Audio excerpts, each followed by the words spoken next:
Kejayaan Kerajaan Samudera Pasai. Pada abad ke-13, di pesisir utara Pulau Sumatera, berdiri sebuah kerajaan yang kelak menjadi salah satu pusat perdagangan dan penyebaran agama Islam di Asia Tenggara. Kerajaan ini dikenal dengan nama Samudera Pasai. Awal mula Kerajaan Samudera Pasai. Kerajaan Samudera Pasai didirikan oleh Sultan Malik Al-Saleh pada tahun 1267.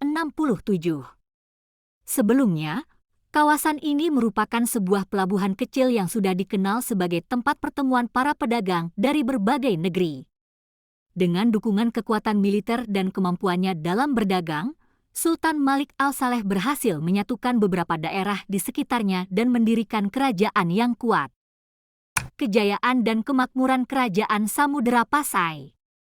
Di bawah kepemimpinan Sultan Malik Al-Saleh dan penerusnya, Kerajaan Samudera Pasai berkembang pesat menjadi salah satu pusat perdagangan terkemuka di Asia Tenggara. Letaknya yang strategis di jalur perdagangan internasional antara India dan Cina membuat kerajaan ini menjadi tempat yang sangat penting bagi para pedagang dari Arab, Persia, India, Cina, dan Eropa. Tidak hanya sebagai pusat perdagangan, Samudera Pasai juga dikenal sebagai pusat penyebaran Islam pertama di Nusantara. Sultan Malik Al-Saleh adalah raja pertama di Nusantara yang memeluk Islam, dan ia aktif menyebarkan ajaran Islam di kerajaannya.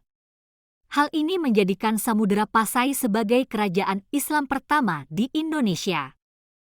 Peran Kerajaan Samudera Pasai dalam penyebaran Islam. Samudera Pasai memiliki peran besar dalam penyebaran Islam di Nusantara. Banyak ulama dan cendekiawan Muslim yang datang ke kerajaan ini untuk berdakwah dan menyebarkan ajaran Islam. Salah satu peninggalan penting dari masa kejayaan Samudera Pasai adalah naskah-naskah keagamaan dan koin-koin yang bertuliskan huruf Arab yang menunjukkan pengaruh Islam yang kuat di kerajaan ini. Kemunduran Kerajaan Samudera Pasai. Namun, kejayaan Samudera Pasai tidak bertahan lama. Pada abad ke-15, kekuatan kerajaan Malaka yang semakin besar mulai mengancam dominasi Samudera Pasai.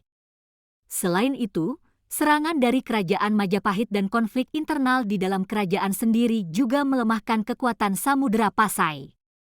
Pada akhirnya, pada awal abad ke-16, kerajaan Samudera Pasai runtuh setelah ditaklukkan oleh Portugis. Warisan dan peninggalan Kerajaan Samudera Pasai. Meskipun Kerajaan Samudera Pasai telah lama runtuh, warisannya masih terasa hingga kini. Banyak peninggalan sejarah, seperti makam-makam raja, masjid, dan prasasti yang menjadi bukti kejayaan masa lalu kerajaan ini. Samudera Pasai juga dikenang sebagai pintu gerbang masuknya Islam ke Nusantara, yang kemudian berkembang menjadi agama mayoritas di Indonesia.